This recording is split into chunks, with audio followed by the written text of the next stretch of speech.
Hello dear. आज का video काफ़ी शानदार है। वीडियो देखिएगा। आपको जैसा कि पता है कि मैं प्रतिदिन सुबह 7:30 बजे वीडियो डाल देता हूं, ठीक है। और आप लोग को पता है कि मैं प्रतिदिन 100 क्वेश्चन लाता हूं एक वीडियो में, जहां पे मैं ज़्यादा समय भी व्यर्थ नहीं करता हूं। ज़्यादा से ज़्यादा 30 मिनट में आपका वीडियो समाप्त कर देता हूं। और 30 मिनट में अगर आप 100 क्वेश्चन को देखते हैं तो इससे बढ़िया कुछ नहीं हो सकता है। आज का यह वीडियो नंबर 11वां नंबर का वीडियो है, समझ सकते हैं। अभी तक मैं डेली 100 क्वेश्चन कर रहा हूँ, मीन्स 1100 क्वेश्चन मैं हटा देता हूँ, रिपीटेड होगा तो 1000 क्वेश्चन मैं अभी तक कर चुका हूँ मात्र 11 वीडियो में, समझ रहे हैं।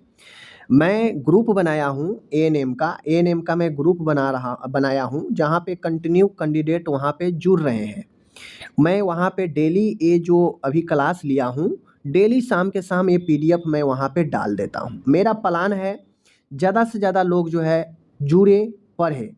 अभी एक बार वीडियो देखे, शाम में जब मैं पीडीएफ डालता हूँ तो एक बार पीडीएफ देख ले, जिससे जो सुबह वीडियो देखेंगे शाम में एक बार खुद से पीडीएफ को पढ़ लेंगे 1 से 100 तक, तो उनको रिवाइज हो जाएगा। और इस बीच में जो भूलेंगे तो उनको फिर से रिवाइज हो जाएगा, तो चीज़ें क्लियर होते चलेंगे। पढ़ना बहुत बड़ी चीज़ नहीं होता है, दिमाग में रखना बहुत बड़ी चीज़ होता है, समझ रहे हैं। एएनएम में ऐसे ऐसे कैंडिडेट है, मैं देखता हूँ कि माइनर माइनर क्वेश्चन का जवाब नहीं दे पाते हैं। तो मैं आपको एक ही बात बताता हूँ, देखिए, बिना पढ़ाई चीज़ें संभव नहीं है, स्पष्ट है। मैं आपको एक ही चीज़ कहता हूँ, मैं डेली 100 क्वेश्चन दे रहा हूँ, यह आपके जीरो से लेकर हीरो बनाएगा। मैं बेसिक से चीज़ें को बता रहा हूँ, अभी मैं बेसिक ही करा रहा हूँ। और जब मैं ले चलूँगा टॉप लेवल में तो हर एक प्रकार के क्वेश्चन आएंगे आपको, जो एग्ज़ाम में पूछे जाते हैं। बहुत लोग कहते हैं कि आप जो है एमसीक्यू क्यों नहीं करा रहे हैं। तो आप लोग तो अभी तक हर जगह एमसीक्यू ही देखते आ रहे हैं, लेकिन मिलना क्या आपको, कुछ नॉलेज नहीं मिला, कुछ क्वेश्चन आप एक्स्ट्रा नहीं सीख पाए। बस जो एमसीक्यू देखे वही पता है, और जो नया क्वेश्चन आ जाएगा नहीं पता है। तो आपके सामने क्वेश्चन सामने आना चाहिए, और क्वेश्चन देखे और जवाब दे, ऐसा होना चाहिए। ऐसा ना हो कि सामने ऑप्शन आएगा तो आप जवाब देंगे, ऐसा मत बनिए। तो आज मैं लगभग 5 से 6 टॉपिक को कवर किया हूँ, और 5 से 6 लगभग नहीं, 4 ही टॉपिक कवर है, और चारों टॉपिक से 25-25 क्वेश्चन रखा हूँ, टोटल 100 क्वेश्चन है। मज़ा आएगा। अगर आपको जुड़ना है तो आप जो है डिस्क्रिप्शन में, नीचे डिस्क्रिप्शन को ओपन करेंगे तो वहाँ पे लिंक आपको मिल जाएगा, आप वहाँ पे ग्रुप में ज्वाइन कर सकते हैं। मैं सारा ये पीडीएफ डालता रहता हूँ, अलग अलग सीखने वाला चीज़ भी डालता रहता हूँ, क्वेश्चन भी पूछता हूँ। तो आप लोग वहाँ पे ज़रूर जो है जुड़ सकते हैं, ठीक है। चलिए, कहता है बीसीजी का डोज क्या है। जब बच्चा जन्म लेता है तो बीसीजी का जो डोज होता है 0.05 ml होता है, आपको पता होना चाहिए, ठीक है। बीसीजी का टीका टीबी से बचाता है। बीसीजी का टीका जो है कहाँ लगता है, इंट्राडर्मल लगता है। यह लेफ्ट हैंड में लगता है, पता होना चाहिए। जो है लेफ्ट हैंड में लगता है, ठीक है, याद रखिएगा। बीसीजी के साइट कौन सा होता है, तो ऊपरी बाह के त्वचा में लगता है, समझ गए ना। आईडी में लगता है ये, आईडी मतलब इंट्राडर्मल त्वचा के नीचे लगता है, लेफ्ट हैंड में लगता है, पता होना चाहिए, ठीक है। आगे है यहाँ पे ओपीवी का डोज कितना होता है। ओपीवी मतलब oral polio vaccine, oral polio vaccine होता है। इसका दो बूंद जिंदगी का आप लोग पढ़े होंगे, वही 2 बूंद दिया जाता है, ठीक है ना। ओरल मतलब मुंह से। ओपीवी किस रूट से दिया जाता है, तो ओरल मतलब मौखिक, मुंह से दिया जाता है।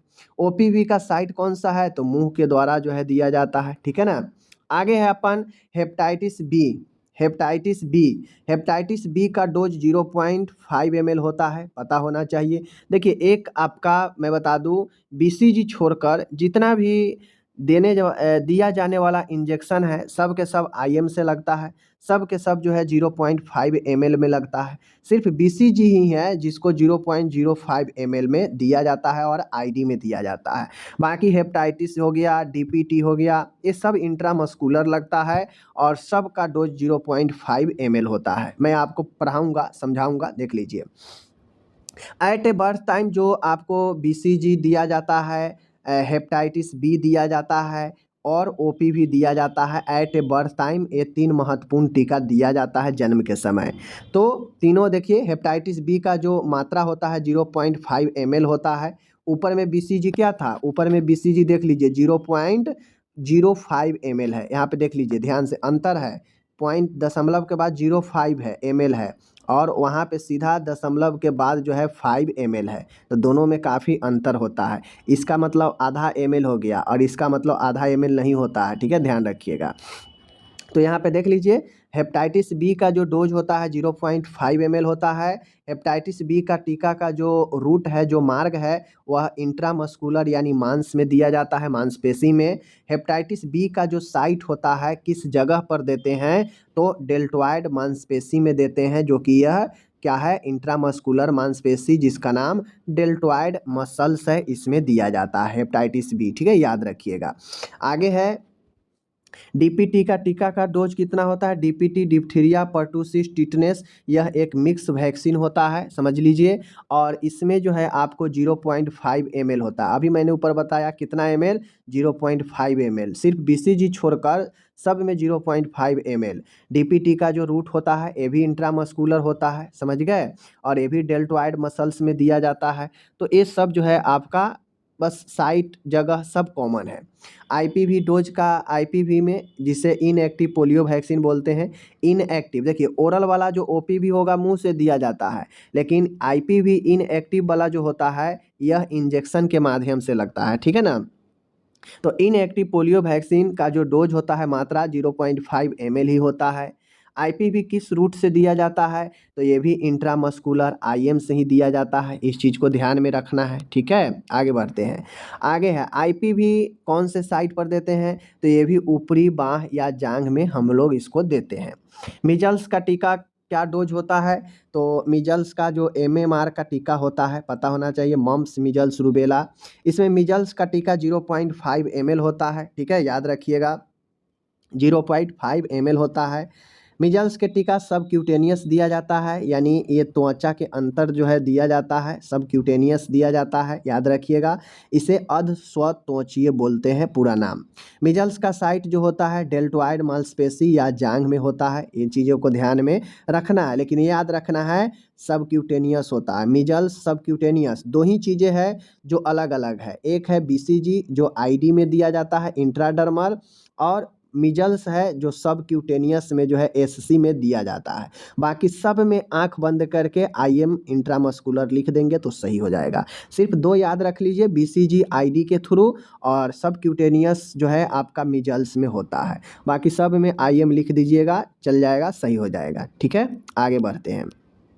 डोज की बात करेगा तो डोज जो है सिर्फ बीसीजी का छोड़कर एट ए बर्थ 0.05 ml होता है।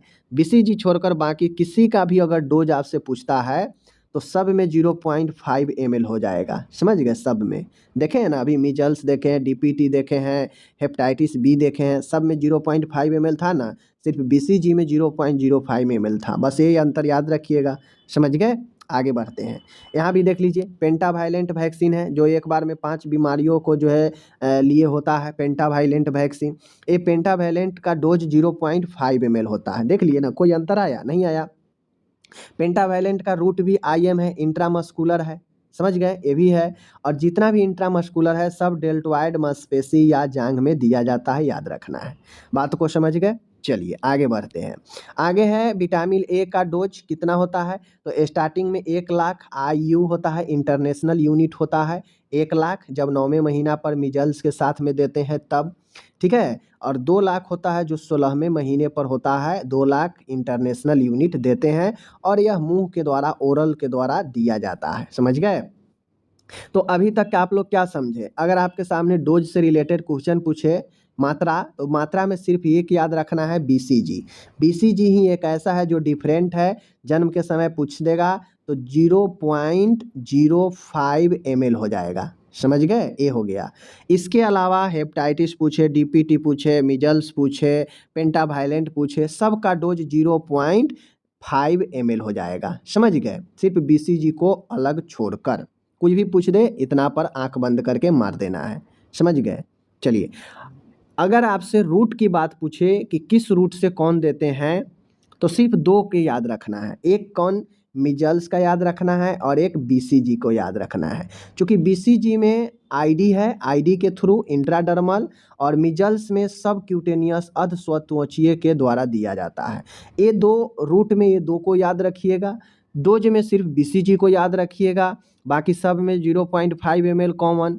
रूट में इन दोनों को याद रखिएगा, बाकी सब में आईएम कॉमन है, इंट्रामस्कुलर कॉमन है, मांसपेशी कॉमन है। ठीक है, तो ये मैंने 24 क्वेश्चन मैंने ये रखा वैक्सीन से, इम्यूनाइजेशन से रिलेटेड। आगे बढ़ते हैं। आगे यहाँ पे अपन क्वेश्चन है फीमेल हार्मोन से रिलेटेड 25 से 50 क्वेश्चन। 25 से 50 क्वेश्चन जो होगा 26 क्वेश्चन, यह फीमेल यानी महिलाओं में जो होने वाला हार्मोन है, उसका रोल है, कौन से हार्मोन का क्या काम है, वो रिलेटेड हम पूछेंगे, जो एग्जाम में आपको कन्फ्यूजन करता है। समझ रहे हैं ना।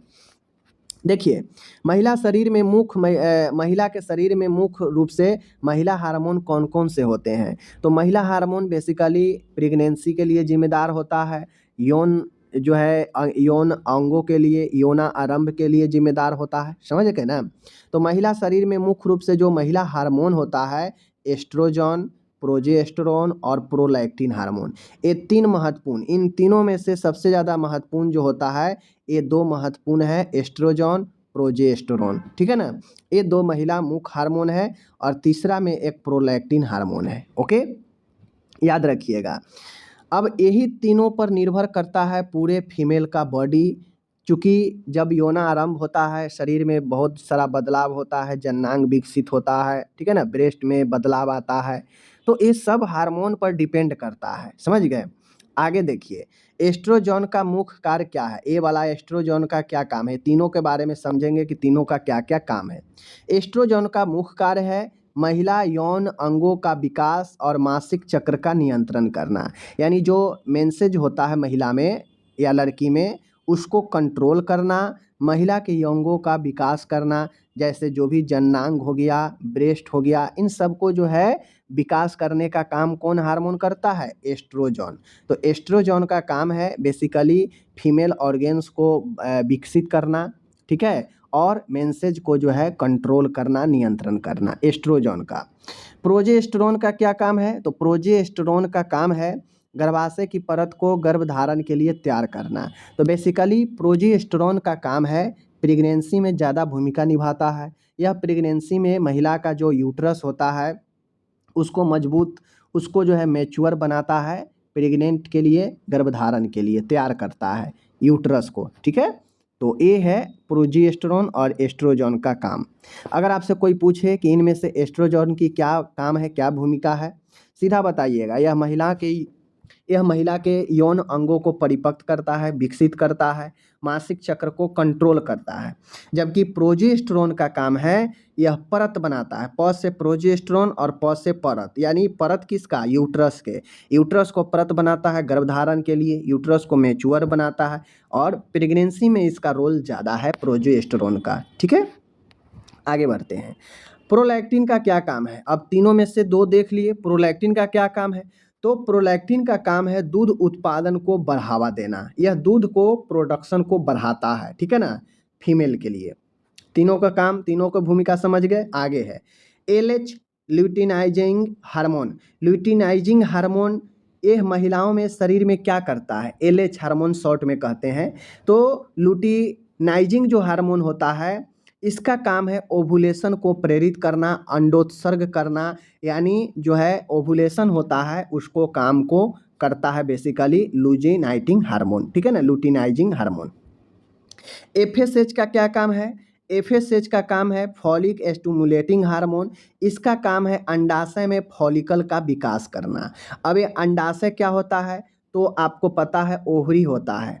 ओवरी अंडाशय एक ग्रंथि है जो अंडा का प्रोडक्शन करता है, और वह अंडा जो है महिला के द्वारा जो है क्या होता है, ओवुलेशन के थ्रू प्रेगनेंसी के लिए जो है महत्वपूर्ण भूमिका निभाता है। वही अंडा जब मेल के स्पर्म से मिलता है तो निषेचन होता है, और निषेचन के बाद जो है वह प्रोडक्ट यूट्रस में जाकर इम्प्लांट हो जाता है, स्थापित हो जाता है, जिसके बाद धीरे धीरे वह क्या होता है, भ्रूण में परिवर्तन होने लगता है। भ्रूण से धीरे धीरे शिशु में परिवर्तन होता है। धीरे धीरे पूर्ण चक्र में 9 महीना के बाद 7 दिन के बाद बच्चे को जन्म होता है। समझ गए। तो एलएच का काम है अंडोत्सर्ग करना, ओवुलेशन करना। एफएसएच का काम है यह अंडाशय में ओवरी में फॉलिकल का विकास करना। बात समझ गए ना, विकास करना, यानी यह जो अंडा होता है उसको विकास करने का काम एफएसएच करता है, फॉलिकल स्टिमुलेटिंग हार्मोन। महिलाओं में एस्ट्रोजन की कमी के क्या लक्षण है, अभी ऊपर पढ़े हैं कि एस्ट्रोजन का काम है मासिक चक्र को कंट्रोल करना। तो एस्ट्रोजन क्या करता है, मासिक चक्र के जो है कंट्रोल करता है। एस्ट्रोजन का काम है महिला के अंगों को विकास करता है। तो एस्ट्रोजन की कमी से महिला में चूँकि मासिक धर्म को कंट्रोल करता है, तो इसका कमी होगा तो कंट्रोल नहीं होगा, अनियमित हो जाएगा। तो जैसे ही एस्ट्रोजन की कमी होती है तो मासिक चक्र भी अनियमित हो जाता है, इरेगुलर हो जाता है, ज़्यादा दिन पर आएगा, कभी कभी जल्दी आ जाएगा, मतलब अनियमित हो जाता है। हड्डियाँ कमज़ोर होने लगती है। महिलाओं के जो शारीरिक अंग का विकास है, ब्रेस्ट का उभार, इन सब में कमियाँ आ जाती है। ठीक है। ओवुलेशन किस दिन होता है, तो ये जो ओवुलेशन में भूमिका निभाता है एलएच लुटिनाइजिंग हार्मोन, यह ओवुलेशन कितने दिन होता है, तो मासिक चक्र के 14वें दिन। अब आपसे कोई पूछेगा मासिक चक्र कितने दिन का होता है, तो लगभग 28 दिन का होता है। इस 28 दिन में 14वें दिन जो है ओवुलेशन होता है। ठीक है ना, ओवुलेशन होता है। और इसी से 14, 15, 16वें दिन जो होता है प्रेगनेंसी का सबसे ज़्यादा संभावना होता है ओवुलेशन के दौरान। बात समझ रहे हैं, आगे बढ़ते हैं।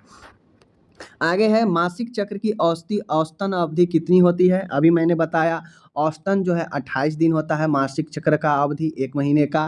प्रोजेस्टेरोन कब अधिक होता है, तो आपको पता है, मैंने बताया कि प्रोजेस्टेरोन एक फीमेल हार्मोन है।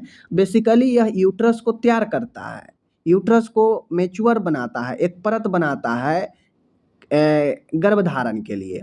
और प्रोजेस्टेरोन कब अधिक होता है, तो जब गर्भधारण हो जाता है तो इसका स्तर जो है बढ़ जाता है प्रोजेस्टेरोन। तो प्रोजेस्टेरोन के बेसिकली काम प्रेगनेंसी के लिए और प्रेगनेंसी पीरियड में ज़्यादा होता है। समझ गए।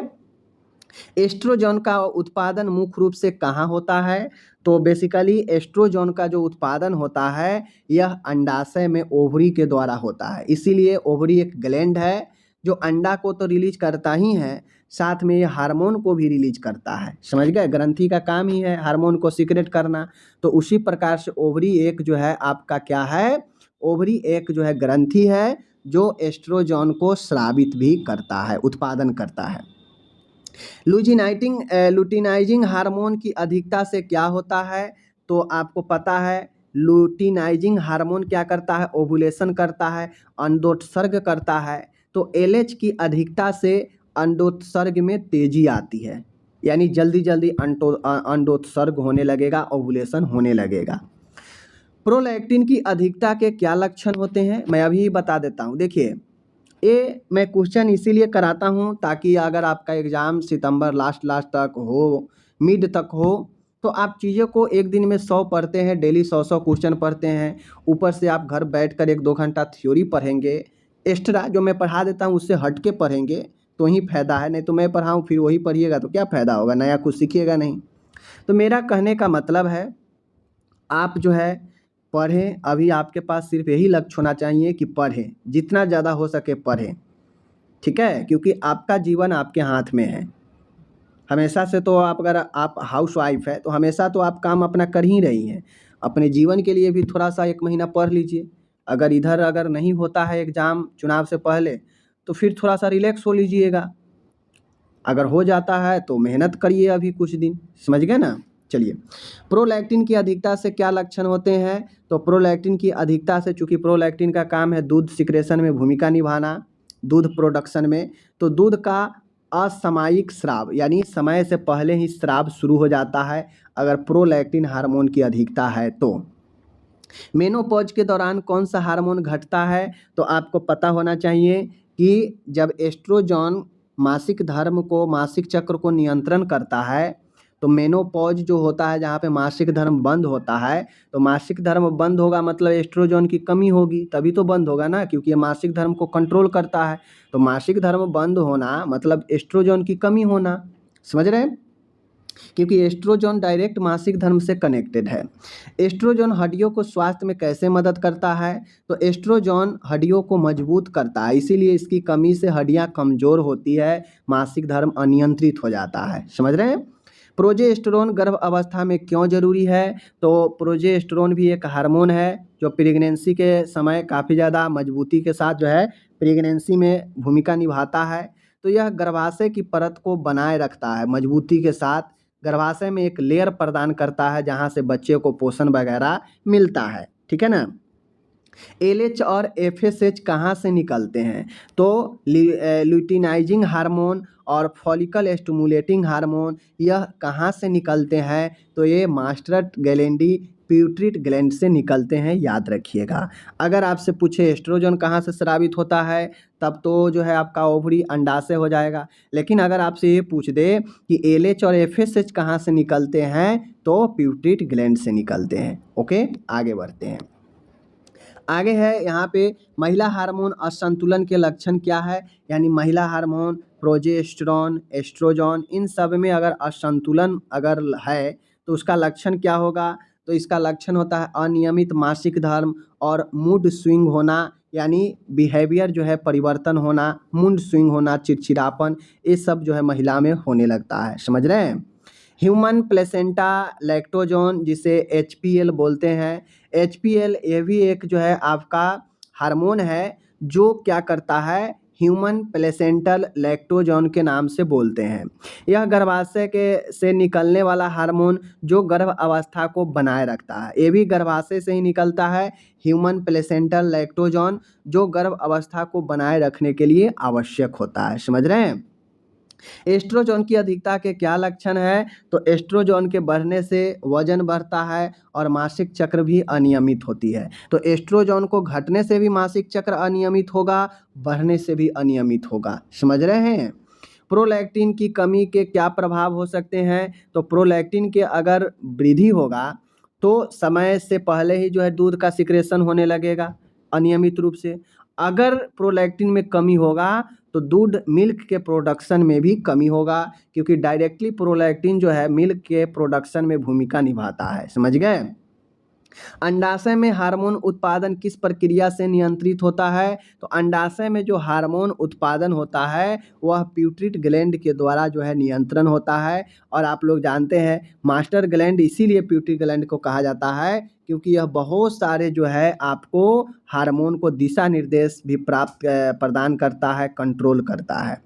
एस्ट्रोजन का प्रभाव त्वचा पर क्या होता है, तो एस्ट्रोजन के प्रभाव त्वचा पर ये होता है कि त्वचा को मुलायम और लचीला बनाता है एस्ट्रोजन, समझ रहे बात को। आगे बढ़ते हैं।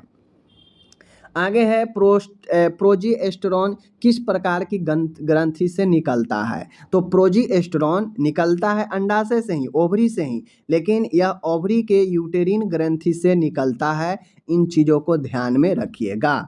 एस्ट्रोजन भी निकलता है ओवरी अंडाशय से ही और ये भी निकलता है यहीं से ही। एलएच के बिना क्या संभव है, तो एलएच के बिना ओवुलेशन अंडोत्सर्ग संभव नहीं है, अंडा का निकलना उत्सर्जन होना संभव नहीं होता है। एलएच के बिना ल्यूटिनाइजिंग हार्मोन के बिना ओवुलेशन संभव नहीं होता है। तो अगर आपसे एग्जाम में पूछ दे कि इनमें से किसके बिना जो है ओवुलेशन की क्रिया संभव नहीं है, तो उसमें ऑप्शन होगा एलएच के बिना, ठीक है ना, एफएसएच के बिना, एस्ट्रोजन के बिना, प्रोजेस्टेरोन के बिना। तो आप किस में मारेंगे, एलएच के बिना ओवुलेशन संभव नहीं है। महिला हार्मोन असंतुलन का इलाज कैसे किया जाता है, तो अगर महिला में एस्ट्रोजन या प्रोजेस्टेरोन इन हार्मोनों की अगर इम्बैलेंस हो जाए, असंतुलन हो जाए, तो इसकी इलाज क्या है, तो कोई भी हार्मोन अगर इम्बैलेंस हो जाए, कमी हो जाए, तो हार्मोन रिप्लेसमेंट थेरेपी के जरिए जो है क्या किया जाता है, HRT हार्मोन रिप्लेसमेंट थेरेपी के जरिए इलाज किया जाता है हार्मोन के लिए। बात समझ रहे हैं, आगे बढ़ते हैं। अब आगे आता है चाइल्ड ग्रोथ एंड डेवलपमेंट से हम लोग जो है 25 क्वेश्चन देखे हैं जो कि चाइल्ड से रिलेटेड, हेल्थ, डेवलपमेंट, ग्रोथ से रिलेटेड है। शिशु का औसतन वजन जन्म कितना होता है? तो वजन के समय जो जन्म का जो वजन होता है बच्चा का 2.5 से 3 किलोग्राम होता है। पहले वर्ष में बच्चे का वजन लगभग कितना गुना बढ़ जाता है? तो वजन जन्म के वजन का लगभग 3 गुना बढ़ता है पहले वर्ष में, ठीक है ना। अगर बच्चा 2.5 केजी का जन्म लिया है तो साल भर उसको कंप्लीट होते होते वह अपने जो जन्म के वजन के 3 गुना होता है, यानी वह 7.5 केजी का हो जाएगा अगले साल होते होते। समझ गए? 3 गुना याद रखिएगा। शिशु का सिर का परिमाप कब तक बढ़ता रहता है? यानी शिशु के सिर का जो परिमाण होता है कब तक बढ़ता रहता है? तो लगभग 2 सालों तक जो है ये बढ़ता रहता है। शिशु में बैठने का औसतन समय कब होता है? तो शिशु जो है बिना किसी सहारे के सीटिंग बैठना 6 महीने के उम्र में, 5 से 6 महीने की उम्र में शुरू कर देता है, जहाँ पे विदाउट किसी सपोर्ट के बच्चा बैठना अपने से शुरू कर देता है। ये क्वेश्चन बहुत पूछा गया है। आगे है, पहला दांत मिल्क टूथ कब निकलता है? तो पहला दांत लगभग 6 महीने में निकलते हैं, जिसे दूध का दांत कहते हैं। दूध की दांत की संख्या 20 होता है, याद रखिएगा आप लोग। समझ रहे बात को? बच्चे का पहला शब्द कब सुनाई देता है? यानी पहले बच्चे का पहला शब्द, यानी कुछ लगता है कि हाँ इस शब्द का मीनिंग है, यह लगभग 10 से 12 महीने में पहला शब्द जो है सुनाई आपको उसका दे सकता है, जहाँ पे माँ, दा, पा ये सब करना शुरू करता है। शिशु कब तक स्तनपान करता है? तो कम से कम 6 महीने तक तो बच्चा स्तनपान करता ही है और कराना ही चाहिए। वजन बढ़ने के लिए क्या जरूरी है? तो वजन बढ़ने के लिए जरूरी है कि आप जो है बच्चे को संतुलित पोषण, सही देखभाल करें, ताकि उसका जो है वेट में लगातार जो है कंटिन्यूअस जो है अच्छा वृद्धि हो। शिशु के विकास में खेल का क्या महत्व है? तो किसी के भी बच्चे के जीवन में खेल का एक अपना ही महत्व है। शिशु के विकास में खेल का महत्व है कि वह मोटर स्किल, यानी मूवमेंट स्किल, सामाजिक विकास, इन सब चीज़ों के बारे में वो समझ पाएगा खेल से। बच्चे का औसतन लंबाई वृद्धि पहला साल में कितनी होती है? तो औसतन जो वृद्धि होता है पहले साल में लंबाई में लगभग 25 से 30 सेंटीमीटर की वृद्धि होती है। इस चीज़ को ध्यान में रखना है। जन्म के समय लगभग बच्चे की जो लंबाई होती है 50 सेंटीमीटर के आसपास में होती है, और यहीं पे जो है आपका पहले साल कंप्लीट होते होते लंबाई में औसतन वृद्धि 25 से 30 सेंटीमीटर को देखी जाती है। आगे है, बच्चे के विकास की निगरानी कैसे की जाती है? कि बच्चा में विकास हो रहा है, डेवलपमेंट हो रहा है, तो हम उसके वजन को मापते हैं, लंबाई को मापते हैं, उसके विकास मील के पत्थर को देखकर हम आकलन कर सकते हैं कि बच्चे में कंटिन्यूअस जो है क्या हो रहा है, विकास हो रहा है। यानी हाथ पैर का लंबाई बढ़ना, वजन बढ़ना, ये सब से हम निगरानी कर सकते हैं। बच्चे की सुनने की क्षमता कब तक विकसित होती है?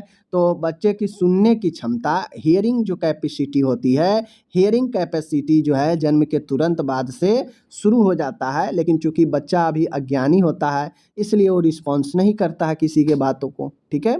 शिशु कब तक अपनी गर्दन सीधा कर सकता है? तो लगभग 3 महीने लग जाते हैं बच्चे को अपने गर्दन सीधा करने में। बच्चा देखिएगा जब एकदम बच्चा कोमल होता है तो उसका गर्दन जिस साइड कर दीजिएगा उसी साइड वो रखेगा, उसका गर्दन में कोई प्राण जो है नहीं दिखेगा, ठीक है ना। लगभग 3 महीने में बच्चा अपनी गर्दन सीधा करना शुरू कर देता है। बच्चा कब तक रेंगना शुरू करता है? तो बच्चा लगभग 6 महीने, 5 महीने, 6 महीने में खुद से बैठना शुरू करता है। तो लगभग जो है रेंगने की बात है तो 7 से 10 महीने में रेंगने को शुरू कर देता है। समझ गए? अब ये सब क्वेश्चन मैं करा रहा हूँ, आप एक बार वीडियो देख लिए, शाम में ग्रुप में जुड़े हैं, पीडीएफ ले लिए, और अगर आप एक बार खुद से नहीं पढ़े क्या क्या फ़ायदा मिलेगा? अभी देखिएगा आधा घंटा के बाद इसमें से आधा बात भूल जाइएगा।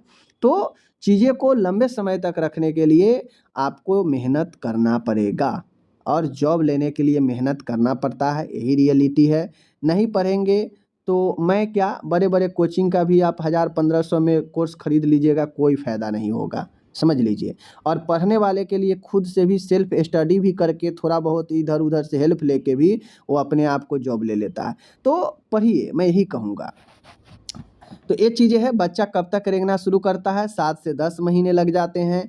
शिशु में विकास के कौन कौन से मील के पत्थर होते हैं, तो शिशु में विकास के जो मील के पत्थर होते हैं, हंसना, बैठना, चलना, बोलना, ये सब मील के पत्थर होते हैं जो एक समय के साथ आगे की तरफ बढ़ती रहती है। शिशु का वजन जन्म होने पर क्या रहना चाहिए, शिशु का वजन कम होने पर क्या करना चाहिए, शिशु का जब शिशु का जब वजन आप लें और वजन अगर कम हो तो डॉक्टर के सलाह लेकर पोषण को सुधारना चाहिए।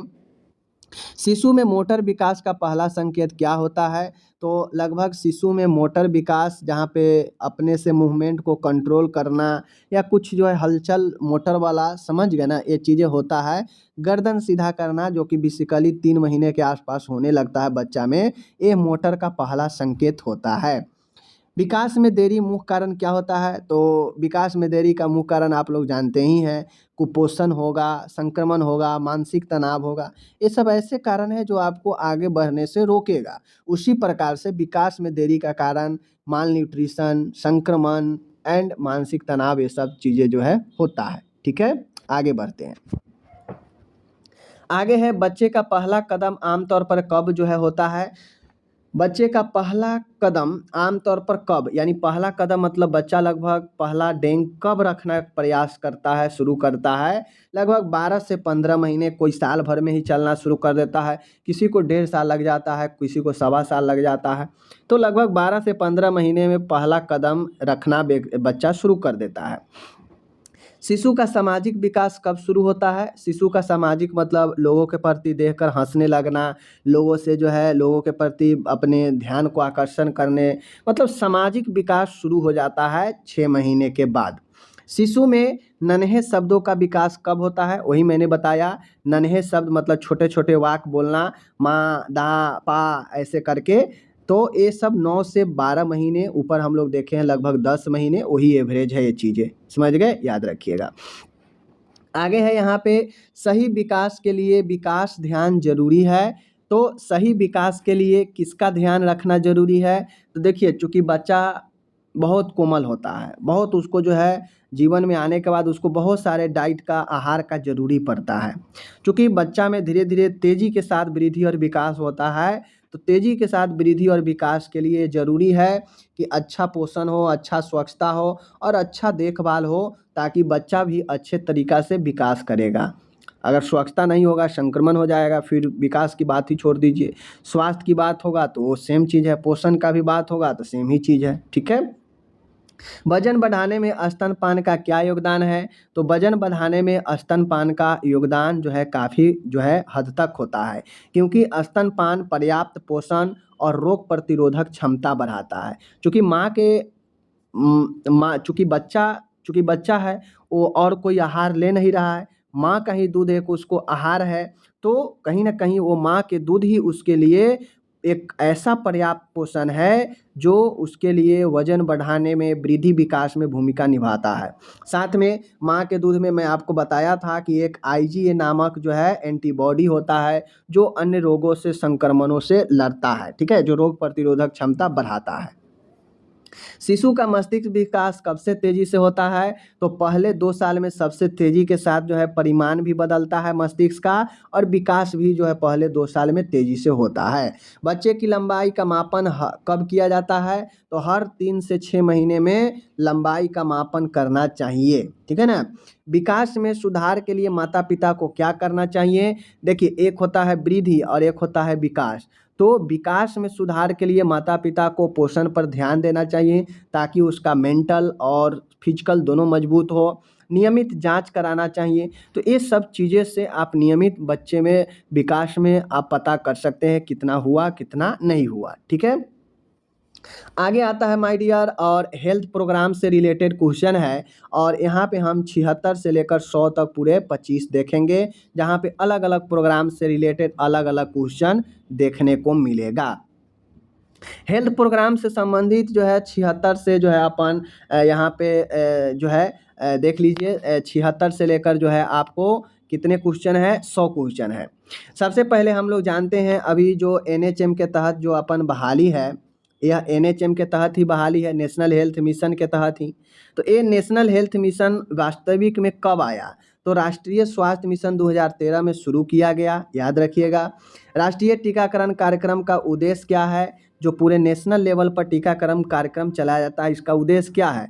तो इसका उद्देश्य एक ही है कि बच्चों को संक्रामक रोगों से बचाना। टीकाकरण क्यों दिया जाता है? इसीलिए ना, ताकि बीमारियों से रोकथाम किया जाए, संक्रमणों से बचाया जाए। समझ रहे बात को? चलिए, मदर एंड चाइल्ड हेल्थ कार्यक्रम का मुख्य उद्देश्य क्या है? Mother and child health care यानी एमसीएच कार्यक्रम का क्या उद्देश्य है? तो एमसीएच का काम है माता यानी मदर एंड चाइल्ड दोनों की बात है। तो माता और बच्चा दोनों के स्वास्थ्य से जुड़ी हुई पहलुओं के बारे में देखभाल करना ही इस कार्यक्रम का मेन उद्देश्य है। राष्ट्रीय पोषण मिशन कब शुरू हुआ? राष्ट्रीय नेशनल न्यूट्रिशनल मिशन, ठीक है ना, राष्ट्रीय, ठीक है ना, राष्ट्रीय पोषण, ठीक है, इसको हम ये भी कर सकते हैं एनपीएम, राष्ट्रीय, ठीक है ना, नेशनल पोषण मिशन, समझ गए। तो इसे राष्ट्रीय पोषण मिशन 2018 में लॉन्च हुआ। 2018 में ही मैंने पढ़ाया था, एनीमिया को ख़त्म करने के लिए जो काम शुरू हुआ था। राष्ट्रीय बाल स्वास्थ्य कार्यक्रम का मुख्य फोकस क्या है? तो राष्ट्रीय बाल स्वास्थ्य कार्यक्रम का मुख्य फोकस है बाल स्वास्थ्य और पोषण पर केंद्रण काम करना। देखिए, राष्ट्रीय बाल स्वास्थ्य कार्यक्रम यानी राष्ट्र में बाल से जुड़ी हुई स्वास्थ्य कार्यक्रम, तो जिससे जुड़ा हुआ काम होगा उस क्षेत्र में होगा। तो बाल स्वास्थ्य से जुड़ी हुई कार्यक्रम है, तो बाल स्वास्थ्य और उसके पोषण के बारे में यहाँ पे काम होगा, फोकस दिया जाएगा। समझ रहे हैं? आगे बढ़ते हैं। आगे है मलेरिया नियंत्रण कार्यक्रम किसके तहत आता है? तो मलेरिया नियंत्रण कार्यक्रम एनएचएम के तहत आता है, राष्ट्रीय स्वास्थ्य मिशन के अंतर्गत आता है। राष्ट्रीय टीकाकरण कार्यक्रम में कितने टीके शामिल है? तो राष्ट्रीय टीकाकरण नेशनल इम्यूनाइजेशन प्रोग्राम में लगभग 12 टीके शामिल है, ठीक है, 12 वैक्सीन। राष्ट्रीय स्वास्थ्य मिशन का उद्देश्य क्या है? तो राष्ट्रीय स्वास्थ्य मिशन का उद्देश्य है एक ही कि ग्रामीण और शहरी स्वास्थ्य सेवाओं में सुधार करना, लोगों तक जो है आसानी से और सुविधा युक्त स्वास्थ्य सुविधा प्रोवाइड कराना। समझ गए ना? माँ और शिशु की देखभाल के लिए कौन सा कार्यक्रम है? तो माँ और शिशु दोनों को देखभाल के लिए जो है आपका एमसीएच जो है कार्यक्रम है, एमसीएच। जननी सुरक्षा योजना नहीं होगा, गलत है। जननी सुरक्षा योजना में तो माँ के जो है प्रोत्साहन राशि दिया जाता है डिलीवरी वगैरह इंस्टीट्यूशनल में, संस्थागत में कराने पर। राष्ट्रीय परिवार कल्याण कार्यक्रम किसका हिस्सा है? नेशनल फैमिली वेलफेयर प्रोग्राम जो है वह स्वास्थ्य और परिवार कल्याण मंत्रालय के। देखिए, स्वास्थ्य के क्षेत्र में अगर पूछे कि यह कार्यक्रम किसके अधीन में है, सीधा आंख बंद करके अगर उस ऑप्शन में स्वास्थ्य और परिवार कल्याण मंत्रालय है, सीधा उस पर टिक मारिएगा, क्योंकि ज़्यादातर जो कार्यक्रम है वह स्वास्थ्य एवं परिवार कल्याण मंत्रालय के द्वारा ही चलाया जाता है। समझ रहे हैं? राष्ट्रीय मधुमेह कार्यक्रम का उद्देश्य क्या है? तो राष्ट्रीय, चूंकि राष्ट्र का बात कर रहा है तो पूरे देश लेवल पर मधुमेह कार्यक्रम का उद्देश्य है कि उसको रोकथाम और नियंत्रण करना। आगे है टीका के तहत बीसीजी किस रोग से बचाता है? कई बार पढ़ चुके हैं, टीबी से बचाता है। राष्ट्रीय पोषण मिशन का फोकस क्या है? तो राष्ट्रीय पोषण मिशन सरकार के द्वारा चलाया जा रहा सारे का सारा मोशन, सारा मिशन, सारा के सारा जो है प्रोग्राम एक इंसान, एक व्यक्ति के लिए ही है। तो पोषण मिशन का मतलब होता है कुपोषण और बाल विकास पर फोकस करना। मलेरिया नियंत्रण में मुख्य उपाय क्या है? तो मलेरिया नियंत्रण में मुख्य उपाय यही है कि मच्छरदानी और औषधि से जुड़ी हुई काम यहाँ पे किया जाता है, ठीक है। राष्ट्रीय तंबाकू नियंत्रण कार्यक्रम कब शुरू हुआ? नेशनल टोबैको कंट्रोल प्रोग्राम कब शुरू हुआ? 2007 में, याद रखिएगा। ओके, आगे है राष्ट्रीय स्वास्थ्य मिशन में एनएचएम में मातृ मृत्यु दर कम करने का प्रयास क्या है? तो एनएचएम के तहत मातृ मृत्यु दर को कम करने का प्रयास यही है कि बेहतर स्वास्थ्य सुविधा दीजिए, लोगों में अवेयरनेस फैलाइए, ताकि ज़्यादा से ज़्यादा जो है लोग अपना जो है बेहतर स्वास्थ्य के लिए बेहतर विकल्प ढूंढ सकें, ठीक है। राष्ट्रीय बाल स्वास्थ्य कार्यक्रम में क्या शामिल है? तो देखिए फिर से, राष्ट्रीय बाल स्वास्थ्य कार्यक्रम में तो कार्यक्रम में पोषण भी शामिल होता है, रोकथाम भी शामिल होता है, टीकाकरण भी शामिल होता है। समझ गए? सारा कुछ जो है कार्यक्रम के अंदर आता है। तो राष्ट्रीय बाल स्वास्थ्य कार्यक्रम में टीकाकरण आता ही है, पोषण आएगा ही आएगा, बालक का विकास आएगा ही आएगा। समझ गए? आगे है माय डियर यहाँ पे जननी सुरक्षा योजना का उद्देश्य क्या है? तो JSY का उद्देश्य यही है कि यह एक सुरक्षित मातृत्व और प्रसव को बढ़ावा देता है। यानी एक सिक्योरिटी के तौर पर कहा जाए तो सिक्योरिटी के तौर पे मातृत्व यानी माँ को और अच्छे प्रसव, एक सुरक्षित प्रसव जो है करवाया जाता है जननी सुरक्षा के अंदर। राष्ट्रीय स्वास्थ्य मिशन किसके अंतर्गत काम करता है? तो भारत सरकार के स्वास्थ्य मंत्रालय के अंदर राष्ट्रीय स्वास्थ्य जो है आपको मिशन काम करता है। आगे है माय डियर यहाँ पे देख सकते हैं आप लोग, राष्ट्रीय टीकाकरण कार्यक्रम में पोलियो से बचाव कैसे होता है? OPV के टीके लगाकर पोलियो से बचाते हैं हम लोग। राष्ट्रीय पोषण मिशन में किसे प्राथमिकता दी जाती है? तो राष्ट्रीय पोषण मिशन यानी नेशनल न्यूट्रिशन मिशन जो है उसमें बच्चों और माँओं को जो है प्राथमिकता दी जाती है। जो भी हेल्थ सेंटर है ना वहाँ पे ज़्यादातर माँ और बच्चे को ही प्राथमिकता दिया जाता है। राष्ट्रीय मधुमेह कार्यक्रम में मुख्य उपचार क्या है? तो राष्ट्रीय मधुमेह कार्यक्रम में मुख्य उपचार यही है, जीवन शैली परिवर्तन करके, मॉडिफाई लाइफ स्टाइल एंड दवा का प्रयोग करके आप जो है मधुमेह को कंट्रोल रख सकते हैं। मलेरिया नियंत्रण के लिए सबसे प्रभावी तरीका क्या है? तो मलेरिया कंट्रोल करने के लिए सबसे प्रभावी तरीका है मच्छरदानी का, नेट का प्रयोग करें। समझ गए? राष्ट्रीय तंबाकू नियंत्रण कार्यक्रम का उद्देश्य क्या है? राष्ट्रीय तंबाकू नियंत्रण कार्यक्रम का सीधा उद्देश्य है कि तंबाकू को उपयोग को कम करना, क्योंकि एक तंबाकू बहुत सारे लोगों को परेशानी में डालता है। ठीक है। स्वच्छ भारत मिशन का मुख्य उद्देश्य क्या है? तो स्वच्छ भारत मिशन का मुख्य उद्देश्य यही है कि सार्वजनिक स्वच्छता और साफ सफाई का ध्यान रखना पूरे देश के हर जगहों पर, यही जो है आपका स्वच्छ भारत मिशन का उद्देश्य है। तो इस प्रकार से माय डियर मैंने आपको पूरे 100 क्वेश्चन आपको मैंने दे दिया। अब आपको इसको पढ़िए, समझिए, एक बार वीडियो अवश्य देखें कंप्लीट, और एक बार जो है शाम में PDF डालने के बाद उसे ज़रूर पढ़ें। आप लोग का तैयारी बहुत ही अच्छा होगा। दूसरा चीज़ मैं बार बार सब लोग से रिक्वेस्ट करता हूँ कि आप लोग के पास बुक है तो आप उस बुक से कंटिन्यू जो है थ्योरी पढ़ाई पढ़ें, आप लोग के लिए काफ़ी बढ़िया रहेगा और काफ़ी ज़बरदस्त तैयारी हो जाएगा। ठीक है। जो मैं टॉपिक बता देता हूँ इस टॉपिक को पुनः मत पढ़ना है। आप नए टॉपिक जो आपको नहीं आता है वहाँ से पढ़े, अंदर से पढ़े, आपको बहुत बेनिफिट होगा। बाकी मिलते हैं अगले वीडियो में। धन्यवाद।